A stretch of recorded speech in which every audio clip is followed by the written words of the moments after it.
افغانستان کشوری است که قرنها و دهه‌ها دستخوش ناآرامی و جنگ بوده است. آیا گاهی از خود پرسیدین چه عوامل باعث این درگیری ها شده؟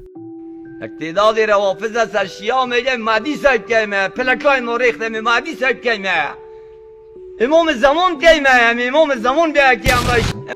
صلح و دعوای زرگری هرگز، با عمریه برادری بسم الله الرحمن الرحیم. مؤسسه عدالت 313 دری تقدیم میکنه. به نام خداوند الرحمن الرحیم. سلام و عرض ادب به شما همراهان عزیز کانال عدالت 313 دری.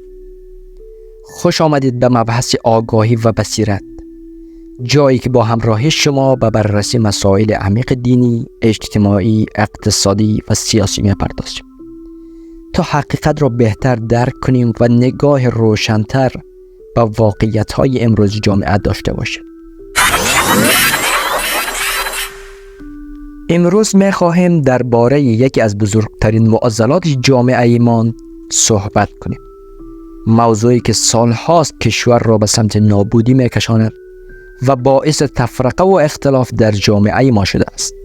همان گونه که می‌دانیم زندگی در این دنیا آزمونی است که از خواسته های نفسانی تا وسوسه های شیطانی ما را به چالش می‌کشد. این آزمون تنها محدود به عباداتی چون نماز و روزه نیست، بلکه شامل سبک زندگی فردی و اجتماعی ما نیز می‌شود. یکی از این آزمایش‌ها مسئله اتحاد و تفرقه در جامعه است. اگر اتحاد را با کشتی در دریای آزمون‌های دنیوی تشبیه کنیم، این کشتی می‌تواند ما را به ساحل نجات برساند و باعث رشد و پیشرفت جامعه شود، در حالی که تفرقه مثل سوراخ‌های کوچکی است که آرام آرام کشتی را غرق می‌کند. اما چه عوامل باعث ایجاد تفرقه و نفاق در جامعه می شود؟ اولا، نفاق نوعی از فتنه است که خود یکی از آزمون‌های الهی می باشد، چنان که خداوند در قرآن کریم فرموده است: وَاعْلَمُوا أَنَّمَا أَمْوَالُكُمْ وَأَوْلَادُكُمْ فِتْنَةٌ وَأَنَّ اللَّهَ عِندَهُ أَجْرٌ عَظِیمٌ. و بدانید که اموال و فرزندانتان وسیله آزمایش شما هستند و خداست که نزد او پاداش بزرگ است. خداوند می‌خواهد خالص بودن ما را بیازماید و ببیند آیا منفعت شخصی خود را بر حکم خداوند ترجیح می‌دهیم یا خیر. امکان دارد بعضاً این منفعت خلاف منافع جامعه باشد. آیا می‌شود از آن به خاطر آرامش جامعه گذشت یا نه؟ مسلمان بودن که تنها با حرف نمی‌شود، چنانچه خداوند می‌فرماید: احسب الناس ان یترکوا ان یقولوا آمنا و هم لا یفتنون.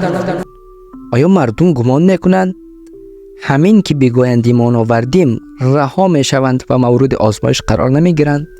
این آزمایشی است تا مشخص شود آیا میتوانیم از خواسته های نفسانی خود، اگر مخالف منافع کلی باشد، برای بقای جامعه صرف نظر کنیم یا نه. زمانی که موازی با منفعتمان باشد مسلمانیم، ولی وقت خلاف امتیازاتمان حکم خدا قرار گرفت، اینجا اسلام مشکل دارد. نمونه از این دسته میتوان به اهانت امرالله صالح به قوم شریف هزاره و تحریک آنها برای جدال داخلی پرداخت. چون امتیازات شخصی خود را از دست داده است، پس دست به هر دسیسه میزند تا دوباره به خواهشات خود برسد، حتی اگر جوامع متضرر شوند. پس فتنه افکنی در نفس اماره بشر قرار دارد که نوی عملکرد فردی را در بر بگیرد و این صفت نامطلوب موقعی آشکار می شود که دیدگاهی یا عملکردی بر علیه منافع شخص قرار بگیرد. ثانیاً، در جهان امروز حکومت‌ها و افراد هستند که منافع شخصی خود را بر منافع بشریت ترجیح میدهند. مثلا در اقتصاد اصلی به نام عرضه و تقاضا وجود دارد. محصول در بازار عرضه می شود که نیازی به آن محصول وجود داشته باشد. آیا تا حالا فکر کرده اید چرا کشورهای مثل آمریکا بخش بزرگ از بودجه خود را صرف تولید تسلیحات می کنند؟ آیا این تسلیحات صرفاً برای دفاع از کشورشان تولید می شوند یا برای عرضه و تأمین مالی به کشورهای دیگر نیز می باشد؟ پس لازم است این کشورها اول تقاضا به وجود بیاورد تا بعداً بتواند تسلیحات را عرضه کند. آیا جامعه آرام و متحد نیاز به خرید اسلحه دارد؟ یکی از راه‌های ایجاد این تقاضا به وجود آوردن جنگ‌ها در کشورهای دیگر می باشد که می تواند با دامن زدن به اختلافات قومی، سمتی، مذهبی و حتی جنسیتی را به همراه داشته باشد. یکی از اصول اسلام ایستادگی در مقابل ظلم است. در متون اسلامی سکوت در برابر ظلم و همسو بودن با ظالم است.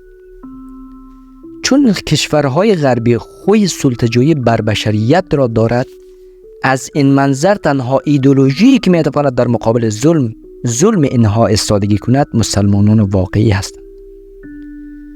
نمونه های از این دست میتواند به جنگ های افغانستان در مقابل روس‌ها و نسل کشی های اتباع این کشور را در ادوار مختلف توسط دست نشانده های این کشورها تا درگیری ها در غزه، لبنان و عراق و سوریه اشاره کرد.